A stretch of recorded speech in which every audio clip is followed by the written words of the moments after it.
تماشفاني هجا بيني خوشتوي بيني خوشويست دما وخوش بي هم خير سلامات هاتنا خلاقه كنو يا تندرستير سر كنارا جابا تي في وكن زن برنامج بزنديه هروجا بنشنبه دم سي بشتيفرو خلاقه ما نوا مجار كنو تندرستي ام گفتگوت كم بتختوركي بسبورا مجارا ما زنديه مقارن تفلي ما بن برسي خوبكن سر موبايل واتساب 0 نه دو یک نه هفت سه دوسی 0 نه دو یک نه هفت سه دوسی هروها تماشاوانه مت شوپینج در و ولادی که کارن کودا سوری زده بکن 00 نه شسه نه دو یک نه هفت سه دوسی مال پرامل سر نته و سر فیسبوک جهیا روجاوا تی وی دوت نت روجاوا تی وی دوت نت و سر یوتیوب جی که ناون شنما روجاوا تی وی سر یوتیوب روجاوا تی وی ایرم جارم سر گریکی کذبی تایبتی مسر گریکی نباش یعنی پنجشیر می گفتگو کن گریکی کذبی بزمان انگلیزی بجنا که هیپاتيك تيومرز او ليفر تيومرز بزمان عربي اورام الكبد وخاصه الخبيثه بزمان عربي املاك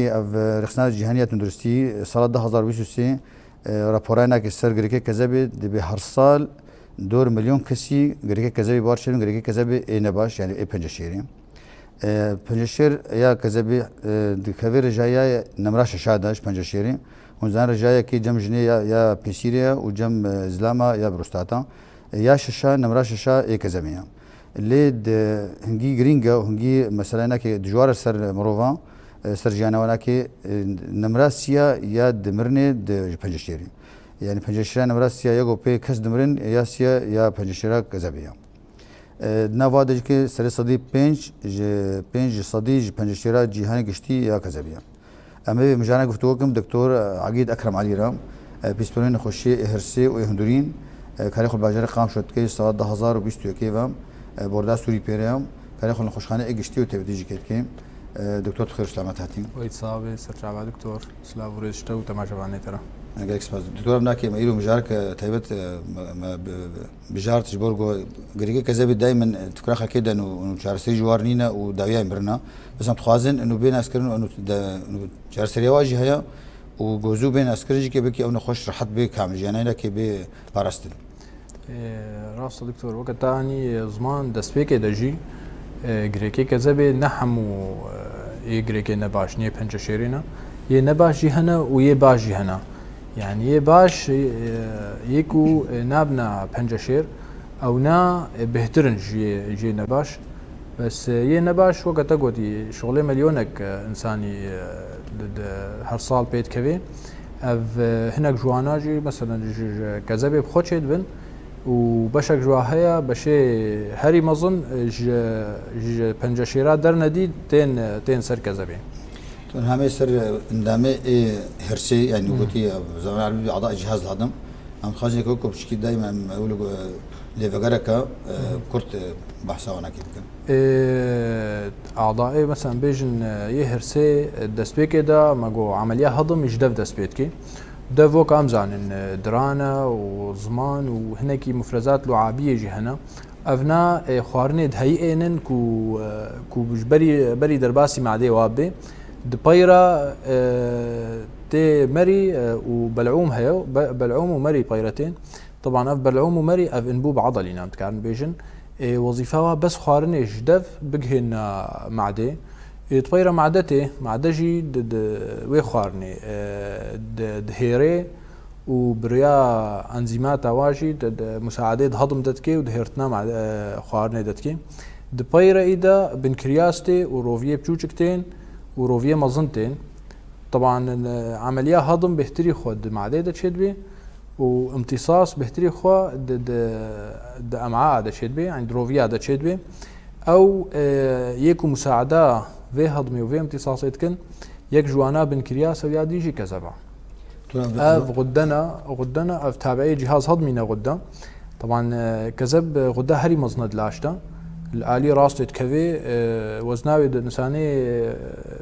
يعني بيجن عمري متوسط ده شغله دي كيلو نيفايا حسب حجم هر إنسان أكيد مني يعني الجولو غدا هري مزند دلاش ده تو افكاري كذا بتشي كارينا كي تو وملاك يعني تين اسكنون قدامك جندامي هرسيا تمام شكارينا كي تشد كيج كاري كذا بقلك كاري كذا بحنا يك جوانا انه مساعده هضم تكي خاصه يا شحومه بروتينات خزنيني سكريات دعالجيني وكيدي ممكنه حسنت خزنيني فيتامينات شيتكي فيتامين كي شيتكي اف عوامل تخثر ام بيجن شيتكي وبتايبت كذب امتكارن بيجن مسؤوله ياكو خويني جحري باقشتكي يا هري اساسيه لاشدا بهتري خو حمو جحر يكود كفنا لاشدا بهتري خود الدريا كذبه فتينا باقش كرن وتينا اطراح كرن وكي يجي اوجي صفرة افرازتكي صفرة جي افازر جي دزراف دكوم دبي ويانجي بياد بي امعاجي اريكاريا عمليه هضمتكي هاد بيجن جاي قلت بريس فابريكا هري مازن الدنيا دا ناس كذبه شانك كذبيه صح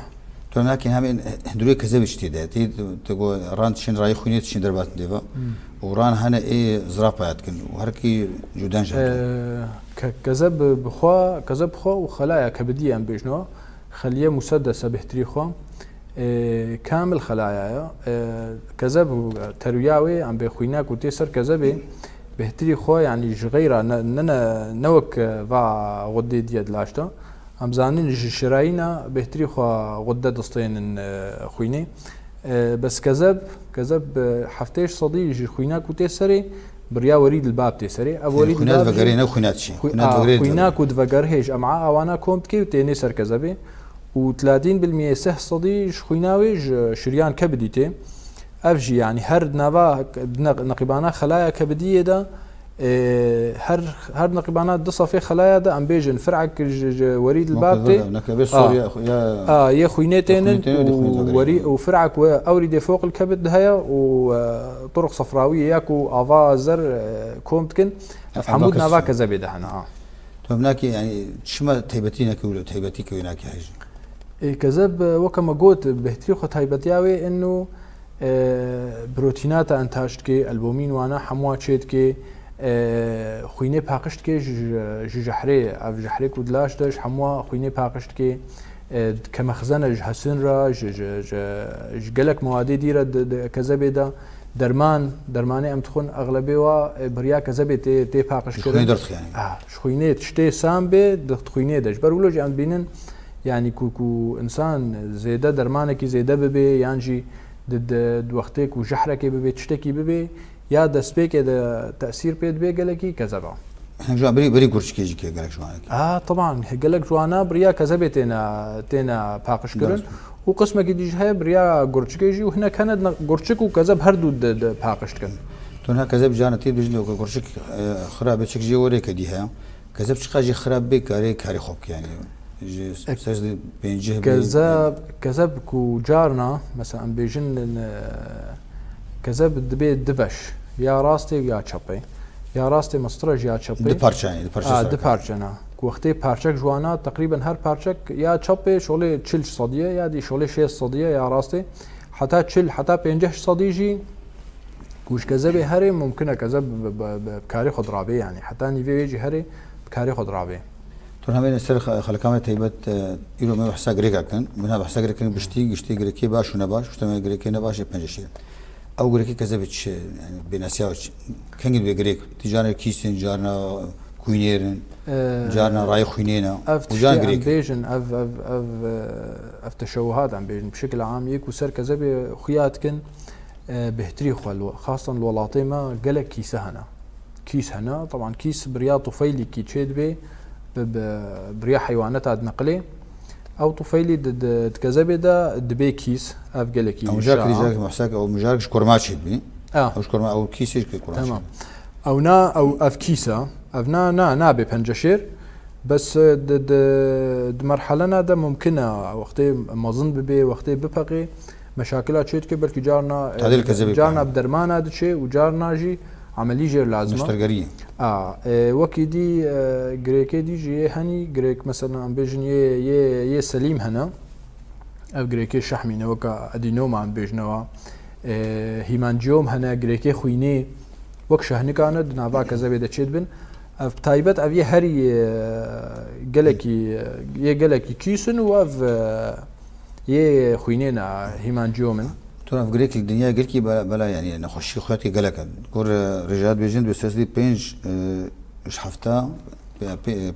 بينج بوينت حفت يعني دور شارج صدي ايش بنج شيري كذابين خواتي قالك ابنك يعني اري اف بينج صدي لانه وكم اشترقوتي خوينا لاش بهتري خو تي كذابي ف نخوشي عمزان بنج شير كو ممكن دسبيك اذا كذابي ده تشبي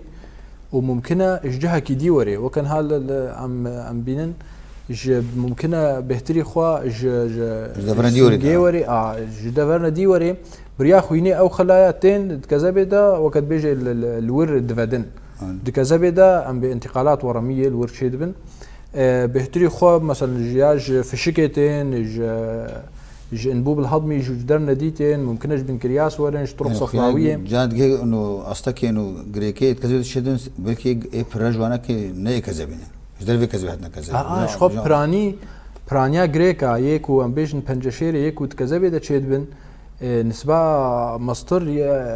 يش دربتين تيلي دفرنا ديات دفرنا ديتين يك كذبه ده تشدبن بالاساس هنا بس كامن يعني وكم فرد بينن يعني تقريبا ممكن هاشتضوا هاشتي حالا زاد شكيولو يعني مليوني جو تشغرك تشغرك شي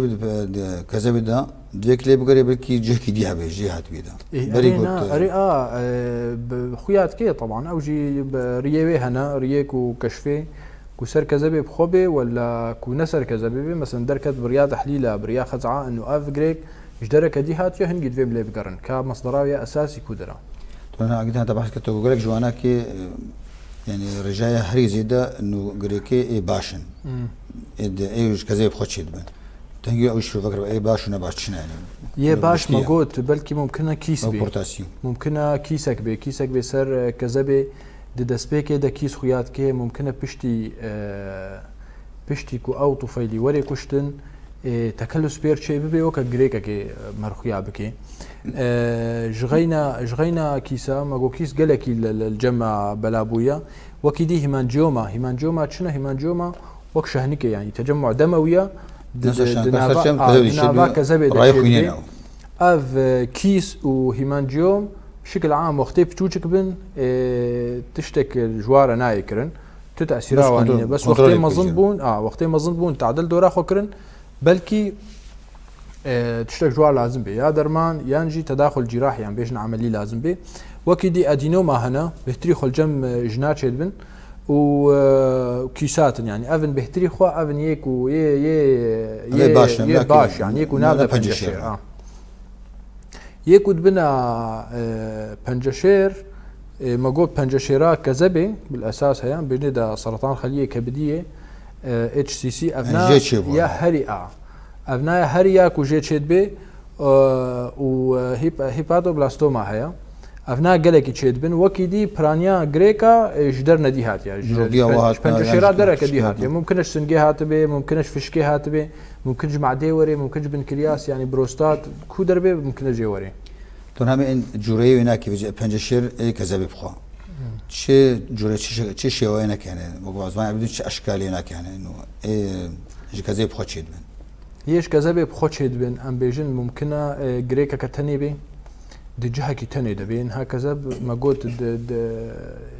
يعني بشي راستي هي وبشي تشبي هي ممكنه دبشه كي داتش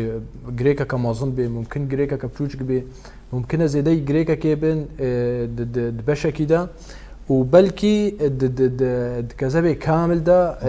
بوبي جريك يعني قلق جريك بنت كذبه ده طبعا بيكون جريك كذبه ده هي ابناء بالعاده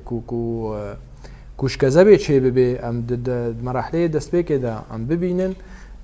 غالبا يك ثانيه يعني يك يان دونا دجها كي ثاني دنا يعني ايش كذبه بخشد من فرانيا هناك يك ثانيه يك كوم دسبيك ده ببينن ممكن زي ديك كو تشخص قالك بن وبجوك بن فابنا بهتر احتماليه دي انه جدرك دي هاتبن جدر كذا بها جدر كذا بها هاتبن بس كولون هاتبه جمعدي هاتبه ودابي كذا به هنا هناك امد دائما برسك قال كي يقولوا غمقينا بنجشير تشد سلامي بنجشيرنا وكبعد بيقول تسبع بينك بنجشير كذبي پنجشیر بهتری خوا ام بیجن بشكل عام وكم حموزان يعني عواملي وراثي تدا دست ليزن وعواملي بيئي يعني تشتي ممكنه وراثتي بخوجي تشي ببي يعني مشكلة خريطة وراثي ذهبي تشي ببي وممكنه عامله كي بيئي تاثير ليتك يعني تشنج وي كسايته بخويا وتشنج دربا ممكن بهتري خويه كو تاثير الكذبه كان بنجشيرا كذبه ام بيجن فيروساتي كبد ممكنه يكو هري ام ناس كن التهاب كبد بي والتهاب كبد سي بيد بيجني ده عامل استرالي يعني ابناء متوسط رواها انه جاكي ببنجشير جمع ابناء تشتكي تايبتها انه نقيبانا بي وسي ده التهاب كبد بي ابناء ممكنه بنجشير تشيكي بيكو تشمع كبد تشيكي يعني ممكنه بري بقى مرحله تشمع خوش خونه برسي خوش بلكي وري ديتن ببنجشير تاني بس يا التهاب كبد سي دبي تشمع وسيروز يعني بشتي سيروز را خلاص دبي يعني داويه وانا خوشيه بنجشيرك خو دروانك وكي ديجي تشغاره كحولات زي ده قالكي دوراوه هاي بنجشيرا كذبه وتشتي ديجي سموم ما قلت كذب جهه سمومايا فالسمومنا محدد هنا او جي دوراوه هاي هيلينكو بنجشيرا كذبه زي دب الجم انسان تمام بنجشير اللي كيت خيبه يعني قلت هي عوامل خطوره ريسك فاكتور يعني عوامل خطوره كيت خيبه بهتري خو كيجا انا خوشي كيجا كاري بهتري خو اللي بعمر مزنطخي يكو التهابات كبد ماجوت بارهبن التهابات كبد مزمن بي وسي ابناء قلكي معرضا ابناء كفنا طبعا وبس التهاب كبد بي وسي الجم انسان هبي افتكفي سيستم كده جبو مراقبه بكن جبو تشمع كبد يعني هر چند هيفكي شخورا وقت بيجي تحليلات شيتكي جبو ببين يديشي تشمع كبد بشكل عام يعني تشمع كبد قلق اسبابه هنا نبس التهابات كبد نبس فيروسات كبدينا تشمع كبد قلق اسبابه هنا فتشش سبباي بيكو ها مرحلات تشمعي او انسان معرضه كو التهاب شقا جريكي كذا الجنبي تشبه كاي كورتاسيوم او تشمع شيء او شو دوكا موميج كذا تشمع يعني تشمع او خلايا او بري بنجشير يعني اري او نام بلكي سر كذا طبيعي شيء بمجود وبلكي سر تشمع يعني تشمع هبه تشمع او خلايا كبديه بوظيفه خو نما ضرابن بوظيفه خو نما ضرابن هش كدبن نما بوظيفه خو ضرابن او كذب تليد ميزانه كذب متعرجه وظيفه خو بتوج كدبه وظيفه خو نما ضرابه فاف مرحله بيجي ده تليف تيدا تشيد يعني تليف خلايا ده تشيد بيد هي مرحله كان بيجي تشمع كبد او ديمانيوتي وهندسه ولا خشك دي شيء اوقات ده او دي شيء يعني الكذب ميزانه نمتجانسه يعني هكذا بقى عادي تلد ميزانه متجانسه خلايا شانه جبنا حتى خلايا حموك هافن وقت تليف تشيد قال كي رخستنكري او رخستنكرن ده شيء ده سيروز ده تشتي ديجي ماجوي قالكي كحول هي كحول بكارتينين قالكي او جي معرض لتشمع كبدرة جت جريكي كزبيرة يكو إشي سكري أو نالجم وهبن يتشحم شحومات سر كزبي أفجي ممكنة جريكي كزبي تشيبكن وكدي جريكي يعني أي نية بنجشيري هم بيجن أفي يكو حيوانات أخذي كن ممكن كيس بار شيء ببن جن بشكل عام هيمانجيوم جمع زي جاني واش حمل بك بار حتى درمانه يجي درمانه قضاء كرنا حمل درمانه حمل وانا وهرموناتي وابخوجي دهلن بهتر اف هيمانجيوم شيء ببن واف ادينوما اف غريكي باش لكن اي بيش افنا غريكي باش نابنا بنجشير بس أوشي الجموع بهتر شيء بين. تراجيت بحسها درمانة كل وبحسها جاند بيجند بحتى أفضل ما يتخيلنا في هذا يعني طوفدا جبوي ومكروبة وكيزيكا بكوجند بي أوجي كيجو زيدا بتوي يعني بخوي بيك كذا باكي تسوق. أبنا أسمي دي أونا حتى أفلاتوكسين زاش بيجنا لكن. أفلاتوكسين أري دوراوي هاي ضد أبنا مثبتة إنه دوراوي هاي ضد سرطان كبد أفجيك وزيدوري بكارانين يعني مع المرور الوقت تراكم شيد به ممكنه جريكا تشيكي جريكي كذبي ودرماني أبيت تختار كارتين اف درماني تختار كارتين الشيري وكدرماني نا تدوروا جريكي كذبي دا نهات يا تشكرن نهات درماني أبي قطوبة درماني كيماوي يكوبي بي طوبة باقشت كين اف سماد شاندنية وادو سماد ممكن زيد بوناوا انساني قالكي وقت بيجي معرض بانه دواده كار بكي ممكن بيرشي وجاك تم تدخل نخوشخانه مؤسسات مالباتك عين ساعه شون طوفي درمانكري كربون ارض وخاربون حمو بنشي باش استشاره جوانا كبره اري افشيت بي كوب بكميات مازن وري خوارن ممكن تشي بي تو هم چی صد چی نشانه نکنه چی نشان نخوش تشید بن او نخوش گریک بیره نشان مقود بلكي قالك جريكي كذبي وقت بيجي بريا ورنا ناس كرن بريكا كاكو نجبوي تشو بيجم تختور مثلا يكي تشوش بو ايشا كيدسكي دا جبو ايشا كيد معداوي دا قالك جوانا ولوتين ناس كرن وكي دي هناك هنا يكذبي بخوا ممكنه زربوني تشيكن ام بيجن زرك يعني زرد بي اولي طبعا دستاواوي دبلشي طاريد بي بشترا شعف طاريد بن زرد بن يعني شعف دق هي مرحله بيشكتيتر ممكن لاش كامل زرب بي وكي دي خوره تشيد بي جارنا طحال مظند بي بلكي ام جريكا كي ببينن يعني حتى هنا خوش جارنا تيد بي جريكا حيلام ده هي اسبيد احسن تقول كي مظند بلكي بايشي وري ايشا خاصه ايشا زك ايشا جهي كذبي وري بلكي اسهالات بين مقو اعراضي عام يك ونخوشيه بنجشيري بشكل عام انه تعب ونكار بخوارني بخوي فريشان دني تشيتكي افحموجي نشانه وينه وكي ديجي كوش درنا دي هاتبي بلكي وري ناس كرن بنشانه بنجشيري يا اساسي يعني بلكي سنجي هات فشكي هاتبي بلكي كوخك بيرشي بي خويني بافيجي كوج كولون هاتبي بلكي خويني برياض صعبه مظن بافيجي اف حموجي وقتيت تقصيت كي يعني تميزيني كا اف بنج شيراوي كي جا مرحله دي تجارنا تدبيني انه فا جريك سر كذا بحنا هذا نشانه كنا تهيبتنج بنج شيرا او نشانه نخشي كذا بحمكينا لا نشانه نخشي كذا بمقوت يعني بلكي التهاب كبد بنقها بمرحله جريكا بلكي نفسها فا نشانه تشيبكي هناك شو كي زعما بيجون وقتي زعما بده تشخيص تفريق يعني شو زعما وين اخش جواد جواد تركي يا كلبونا كذا يا غريكي كذا يا او كي تركي كذا الشيء ابناء الجمع طبعا عم بي وسيله هري سهل ايكويا ضد وقتين هذا از بهورم يعني هر تختوري كي هندرين بيان تختوري هضميه بشكل خاص ايكو الجمع هيا فاف بهتري خسر ايكو خياتكن ايكو جمرة صدي ناكديني بس فكرك قديما انه اف كيسا ولا هيمانجيوما ولا بلكي جريكا كابيس بي اف نافيجا وكي دي تحليل هنا عم بيجن تايبت يه مثلا د بنجشيرا كذبه د بلندبن الفا فيتو بروتين هيا افنا خاصه وقت بيجي بكذبه افنا قالكي بلندبه وقت بنجشيرا كذبه هبي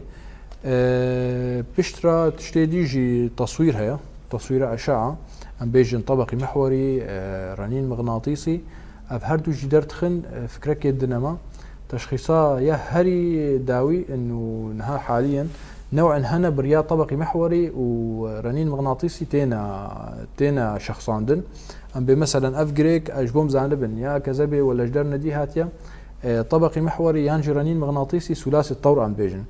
يعني بي حقن وحقن ماده ظليله الطور الشرياني والطور الوريدي ده بسي مرحلات شيتكي الجوري او جريك تشلوي ماده ظليل دبي تاخو ياكرن كاف جريك تشنوعه وتحليل جي بلندبن فتتكاري اعتماد سيرفي تشخيصي بكي كوبمره نها تاخو ياكرن صدي اف جريك شكوديا بايوبسي خزعه ما بيجي انا تشتغل بحث كيميائي كويناكي مدس بيكن بيشكاجي ايكو طبعا خوش تي او غازني قوتي غازني كذبي مدس بيكن بايكو الترا ساوند او شو خاكرن او ايكو مشتر قوت ايكو ممكنه وقتي ايكو بدي ما ام بد ايكو دا نشانه تشمع كبد نشانه ليفر سيروز نشانه لیور سروز هبن و گریک الجمت هبه اف ایکو ابنا تی گریک تی بیجه مثلا اف نوت و پنج صدی اف گریک یا كذبية يعني اف كذب سروز بو اف جريك سري تشيبوا فغالبا اف جريك ايش كذبية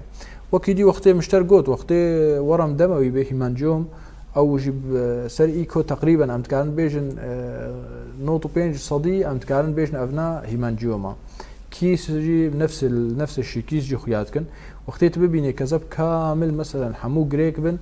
افنا ام درجحين انه جدرنا دي هاتبن متستاز بن جدرنا دي هاتبن فيجا امي قرهن يعني كاف افنا خوش اعراضنا الجمعي هنا يسنجي يكولون يمعدي وكيدي طبقي محوري اذا تفصلين جماعه تشتي تيبتي انا تحقيق هذا تخوينه تين خويا كرن هيك زب هيا مثلا تشنا هنا تيجانا هنا بجن تيومر ماركر هاي نشاني هنا خوشي هجريكي تستكوي تيبتها هيك زب هنا ولا تيبت جبونه خوشي كزبه الفا فيتو بروتين بلند بي كو بنجشير يا كزبه بي اف الفا فيتو بروتين جلكي بلند بي و اف سي ا 99 هيا افجي د نخوشيه بنكرياس وطرق صفراويه ده ممكن يا طرق صفراويه شي دربه يكبد به وممكن يا طرق صفراويه بشكل جريكا ككذبه وري فافجي بلند به بس بهتري خما جو الفا فيتو بروتين يا كذبه يا خاص جو كذبه سي ا 99 19.9 افنا بهتريا بنكرياس وطرق صفراويه هي طرق نقطه نه هي طرق صفراويه هي بنكرياس خسر بنكرياسه هي طرق صفراويه بلكي سر حسابي قناه جامعه به وقت نسر حسابي قناه جامعه به سر حسابي طرق صفراويه داخل كبد به ممكنه بشكل جريكا كيوري جريكا ككذبي يعني او بتستاهل جمع القامش هنا تو انزيماتي كبد وتشكي دي خوش انزيماتي كبد بلكي مغوتا وقت جريك بتشوشك بن تاثير الكبد نكربن بلكي انزيماتي كبد بلكي طبيعي بن بلكي مراحل بيشكتي ده وقتي او جريك زي ده ببن ضغطي طرق صفراويه بكن تعديل خلايا كبديه بكن طبعا ممكنه انزيمات كبد بلند ببن ممكنه بيليروبين بلند ببن بلكي بروتينات البومين او ناكين ببن يعني وظيفات كذب بوظيفه خلنا مع رابع اف طبعا مرحله نشرطه يعني نشرطه صدصدي بس بلكي بلند بكن وبلكي بلند نكنجي توش تكاري فاناكي بيك بين جبويت كنترولان خوشيب كي مثلا كافتستانا كي دركت هاتا خواري عدن خوش باش بو وكا بنجشيد وكا بروستات وكا يا بيشيري وكارتي موجي كي دوادا الفا فيتو بروتين اري تيب كارانين وكي ديجي مثلا كان خوشيد داكت سكينيا زيدت بكين اجراءك جير كر مثلا تعملي كر او جريك ضغط كر تعملي تشيكر تنظيرك تشيكر تتكاري مراقبه بيليروبين بكي تتكاري مراقبه مشعلات صفراويه بكي خما اركبت بكي كو افنا بيابون معناته تشتيتا كري نخوش باش نخوش استجابه كريه اجراءات كريره وكي ديج بو مراقبه نخوشيه بخو الفا فيتو بروتين وقت بياب به وقت بلند بميني معناته خللك هي دي سد كذا بيدا ايش نخوشي صافينا بو تون همين هكا سي تي سكان وكبعدين طبقي محوري وام ار اي او رنين او سودانا كي هجبوي ناس كرنا فينا خوشي ما قلت طبقي محوري ورنين مغناطيسي فكرك ددنما كان خوشي كذا تاني ده هيا يانجي دجهنا دي دجي هيا وكي ديجي ددنما فكرك ددنما انه افجريك مثلا دجها كي تاني ديت كذا بيدا قسمه كي تاني ديا دجلك قسمه ديا چند جريك هنت كذا بيدا وكام زانن ايكو نكارش ترجعنا مثلا جريك جلك بتوچك به ممكن سر ايكو خيانك يعني ممكن صار طبقي ايكو شيبك جريك حتى مليمتر يقدر تخمك كي ملي سنتي يقدر جريكا كتاني بلكي بترخياب كسر ايكو تبميزين سر طبقي تبيني واي جلك جريكي دي هنا بتوچكن لو خوش جريكي انا بتوچكن اري افي رش خياتكن طبعا اف كذبه بابيالي افي ولو رشتي د خياتكن او حمو جريك تناي ناسكرنج كودري دي سنه اسكرنا كو ام ببينن مشترقوت كو صار طبقي مثلا سنجيده هبي فشكيده جريكا كما ظن هبي وجلك جريكي دي كما او جريكات كذبت ما جي بايوبسي بير ودركت سرطان فأم اعتبار تكن على الاغلب اف جريكيت كذبت دجي جفي جريكي هاتنا وقتی خویا نکیب مرا هنگی دوی ام یا وکم معانی زمان اف طبقی محوری ثلاثي الطور يعني جرانين مغناطيسي ثلاثي الطور كو هرت كاجي فايدة ندا مجمرة نحس مع نصاد صدي انه اف جريك تشيا ابنا يا داوي خزعت كبدا ابناك تقول جارن جد او درمانه ايجو دهلي سهاوي خوك درمانه زلي بعربي جي او جي كي دي خويا كرم بهتر او ام تصورين ويجريكي ام تصورين بيك واما ام وي درمانه زليل بدن بيشترى درماني زليل ددن خلالي ام بيجن طور شريان يعني دسبيكا او درماني زليل كبير شرايين هذا ديسة تصورين ودسبيكا كو وريد خويني دكشين او درماني زليل دبلشن دكشين ديسة متصورين مقارنة نقبانا هرسي سورة عادتكن دفردا تشقابريا دفردا تشقابريا دفردا تشقابريا ممكن اخويا بك بمره يعني شكلك يدي ممكن بمره اخويا بك تشند نوعنا تاخو ياكرن انه فلان نوع سالجوري طبقي محوري تاخو ياكرن افنا مثلا سرطان خليه كبديه يانجي اف ادينوم يعني ورم غديه يانجي اف هيمانجوما ورم دموي اف هرسي بتايبت اف هرسي ستينا كشف كرن بطبقي محوري شغل جمع اوجي روجافا هنا الروجافا هيا كلها جانا بيجن دي هنا انو دركتي بيجن دي حتى الجور بس ما يدي الجور كثافتاوي درت كيفين هناك افلان اندامي لاش يعني افلان عضو يعني الجوري كثافته تشي مر درت خي انه الكمبيوتر دوجين افناك افلان فريحات يعني بلكي خوينا بلكي افا بس نها اف تقنيه هي ليش سري صد درنا نكاري سريعتي ما تبكي هاي سودايا اندوسكوبيو انا كي تنظيري يا شخوار يا جبانيفا بلكي وكما قلتي كو غريك قالك بن وما نديت امزانن بلكي غريكي مثلا فشكي غريكي سنجي غريكي بروستات افنا صار طبقي بهتري خوخيات كن بس جارنا مثلا دمعديده بلكي نغريك بي بلكي دمعديده قرحك بي قرحه يعني تاكل بس مخاطيه دشي بلكي او قرحه بنجشير بي ممكن بدي درنا دي او غريك در كيفن دريدي فدفي حاله دا كو مسار طبقي ما تشتكي مرخيا نكر ام تنظير تشيتكن ام ميزان بلكي قرحك هبه بلكي بولي بكي بجوجك هبه خويا نكي او بولي بنجشير بي ودابي كذبه تو برسك سر انترنت جو كان بيجي غولستان محمد بيجي او انجيوما اورامي وعاء جم جناد وجاني او حسيت بن بنجشير لا ما قلت نحس ببنجشير بس السر حجمي جريك ادميني اف جريك ما قلت احتمال حمل ده زي دبي وافيك ومانعات حمل فمويه يعني حبي شبو حمله دبن اف استروجين دو هي ممكنه فاجريك امازنكي فاف جريك نحس بن بنجشير بس دويم هو هايجي هبي انه مرحله حمل ده وممكنه مظن ببن اوجي وهيمانجيومش اجبر خود شنو درمانات شنو اجبر خود بس كنترول كي نا بس كنترول جوار لازمه كنترول لازمه اوجي هر بلا الجوري بلاني مثلا حجمي وابچوچك بيت انا كنترول كرن هر فتركي وفتركي كو مظن بون جهانا حدنا معين او هنجي دا درمانيا جو درمانيا تبت نعم درمان جوار نينا بس بهتري خوا ام بيجن يكو يم اظن خاصه يم اظن هيمانجوم يانجي او ادنوم او نالجم وهبن حمل بهتر مظنتكي واف درماني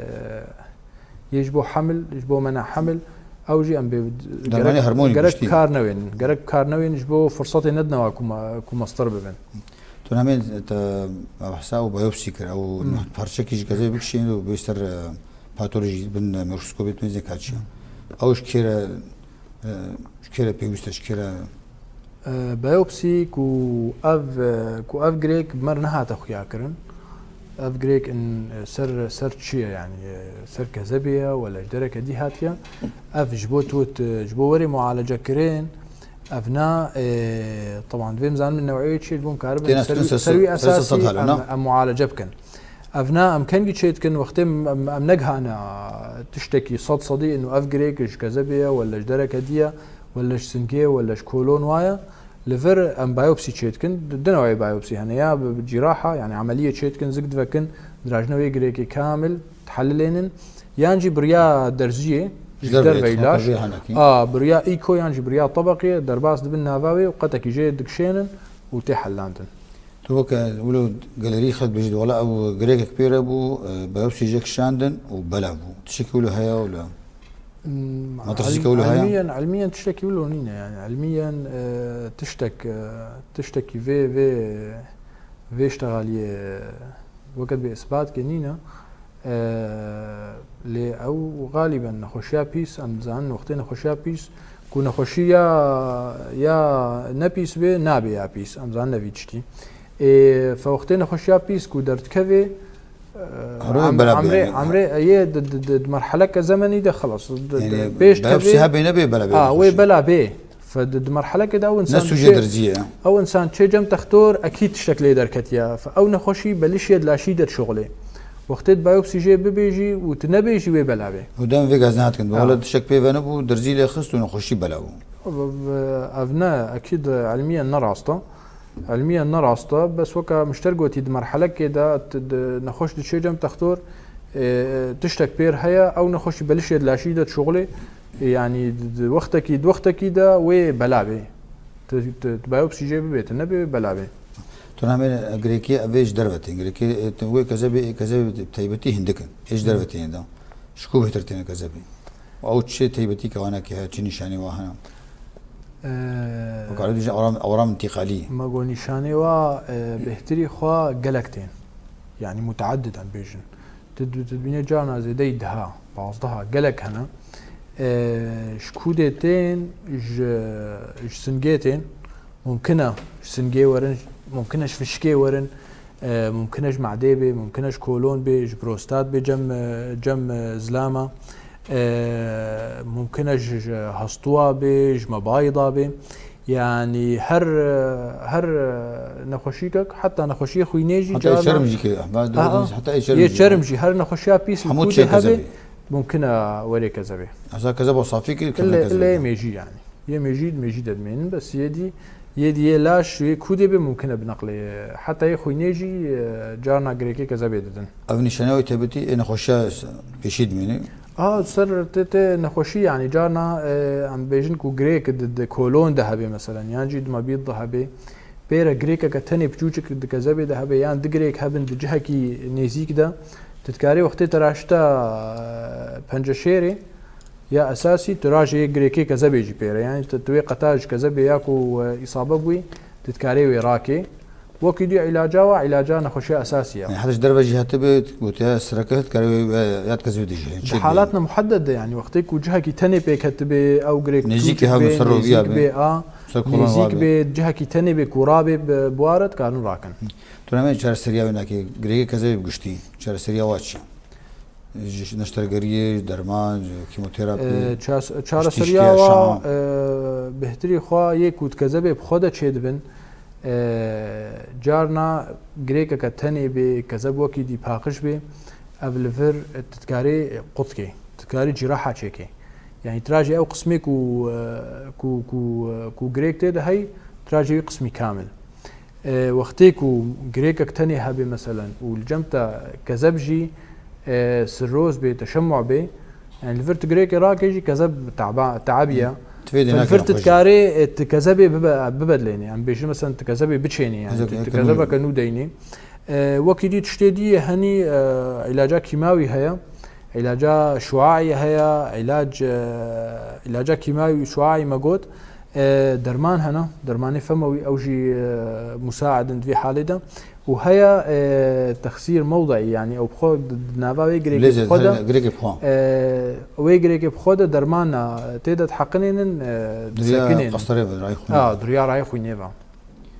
تقول هناك تحسك تجارن جاء بيقول كذب حمو خراد بك كذب جوارتشين او الجمع هي السوريين السوري نينا بس الواولاطي دوراما تقريبا البرانيا واحد يعني بس اوجد بك كذب غريك نجج درباتو غريك كذب خبل اري غريكي كذب بخبن غريكي كذب ده ونتحمو حالادا يعني دفي ندابي نفدابي جدربي كذب دفي نمازن بين دفي نفدابي وريد الباب افنا حموجي دبيت فانا فما عيرا بحقيني حتى كاربي كذبي بتشيني طبعا وكما قلتي كنا بس جي جريكي كذبيرتي تشيكرن ممكنش نخشي ليفر سيروز تشمع كبد روري مراحل نخشي كذب خرابت كاري كذب يجي تكاري كذب يجي ديني الولاطي دوراما تقريبا البرانيا واهيا بس السوري هيك نبوا او نخشي كوبشتي كذب تشيني دميني سر درماني مناعة حتى جانو دك تو همین پیش روزا گریکی کذبی یکی پیر دکت انو گریک کذبیره یعنی اوناکی جو دنیا پروگنوسیس اگه خوش عرض سر بکی چی که یعنی های جر حتبی گشتی ولی گور جوری گریکی یعنی گور نخوشی کجا قناغی پیر هاتین اسکرن الجوري قناغا نخوشی اكيد دورای گلک هيا ما قلت كو گریک بچوك بي گریکا كتنه بي ممكنه كو الفر مثلا من درجاي كيبي باشترج يعني قتك كذا بيتيجي كرن و دفاغري وكبري يعني بس وقتيكو درجات دواجي ممكنه امكار بن تداخلي بكن بس درجاتي متقدم كو قالك كذا بيك هتبي افنا يعني كو تنكار بجيره كذا ببدليني افنا يعني وكذا روشان خوش زحمتها قالك روشاوي زحمتها تو عندي وتيدي ماني اولي ابيك ثانيه وقتين اخش وقت دوري او جي قلتي او درفتك الجيريه وقت دوري وتكاربي جيره تراجعي قسميك وكذا يانجيك وحتى تشمع كبد هبيت تتكاري جيره كذا بتشيني افنا روشاوي باشا بس يكو نشري بي الهردو طرفيتش كده بي فدابي جدرفي كذا بي افنا روشاو انا خوش ترشو خلكي خو باريزي قشتيج غريكي كذابي نخش كذابي قشتي وغريكي كذابي بتايبتي اول شيء ام بحثا عاداتي صحي بكن ما قلت شغاره دوراي هيا افنا دفي شغاري كيم بكي كحول مشروب يعني مشروب جي او جي قالك دوراي هيا دفي فانا كيم بكن لقاحات يا سببات يا هري ما جو فيروساتي كبدن فلقاحات يعني مفروض لقاحات التهاب كبد بين لقاحات التهاب كبد بينها هي يعني تيداين ودنا زاروك حموقه نظامي لقاحات هذا هي بهتري خويك السلك الطبي ده شغلن دكتور بين ممرض بين جراح مساعد جراح بين ابناء بهتر وقت بيجي تماس بخوينيره هي ابناء احتماليات دكتوري درانا بين افجلكي درزيل وات كيفن بلكي ابناء دفيش فاكسيني باكدن فاكسين كا شغاله لا شهاده ولا نو وهر شنت صاله جرعه كدعم وقت بيجي الخبدن جبو لا شوا اف مناعه ذهبي جفا فيروساتي كبدي وقت يجي افن يعني بيهتر رياضه اف جبو تشحم كبد ما جو تشحم كبد جينها يجي اسبابي جريكي كزبيه فجبو افجي حلاوي يجي رياضه وخارنا صحيه تو تيبتي ده بحسا ايجو فيجو كلنا كذا بارشي ده فيروسي تقول بي وسي تيبتي سي دهلي او بنشير شيء او شيء خوجي بارزه بي وسي هردو بنجشير تشيتكن وجغينا واجي تديت التهابات كبد يدي هنا ماجو بي بهتر بي وسي بهتري خو بريا خوينيت نقلن بريا درزيا بريا خوينيت نقلن افنا دوي هايش خو هبن يعني يك درزيه استعمالت كن يكو بريا درزيه مخدرات او عناد نقلي بريا علاقات جنسيه فاكسينين سينا فاكسين يا بيتنا يا سيعه فاكسينين بريا علاقات جنسيه نشر عيد نقلي ممكن بنقلي فافنا خجوا فدن وكيدي فاكسين التهاب كبد بيم هو ببي وكما قلتي كحول وشغاره وفانا هاي شوهابن ونظامك غذائي يعني هناتك مش بو افوزنا زيدا حموجي تشحم كبدي تشيتكي او تشحم كبدي يجي مستقبلا وقت بيش جريكي كذا احتمال تشيبكي انا تو حسا خورن كشخورن باش كذا بشتي غني بينا خورن بشكل نخشي ما قلنا نخشيك كو اف تشحم الجمعي نبي ونشاط هبي يعني وقتي بمشي وشي خوارنا مشكل يعني نوع يعني حمو خوارنا بخوي بروتينات بخوي نشويات بخوي بحدودنا معين بس بتايبت يكو اف دهن سر كذا هبي تشحم كبدي افنا دوي مشروب كحول شخو خردوري كحول بكي تشتي سكريات ادفيكين بكي تشتي دهون دفيكين بكي وبنفس الوقت خضروات وفيكي وانا زي دبكي ورياضه سبوري يعني. برسادوي خوارزكي مجي برسي الرياض صبري بيجي تي جريدان هاد نقبا كفري زرافدا وغريكي كزبي هاي ولا نعم كفري زراف وغريكي كزبي تجريدان نابادا نينا بس زراف خوشي بنجشيراوي هيا نخشي باشقها نخشياوي باشقها هيا نخشيا زراف باشقها هيا بلكي او نخشيا زراف زو فدي كزبي ف علاقتنا قبانا كفرا وبنجشيرا كزبي دنينا بس علاقتنا قبانا كفرا وإيشا زراف هي يعني نخشيا زراف وقت كفر مظن بين ملكي حدا بنجشير زراف خوش شكي بنجشير صار زراف شكي او بنجشير يعني باعتبار زراف بكزبي فيها فبنجشير تيدا تشيبو زود نقلي كزبي. قالك سباس دكتور سعادات خوش بي سربا سباس خوش سعادات خوش صعبه قالك سباس طبعا شان جا حتى بن شنباوري دم سيبشني برو من خير خوشي خلق كمينو يا تندرسي سكن جواتي وبين خير خوشي دا دما بين خوش خاطري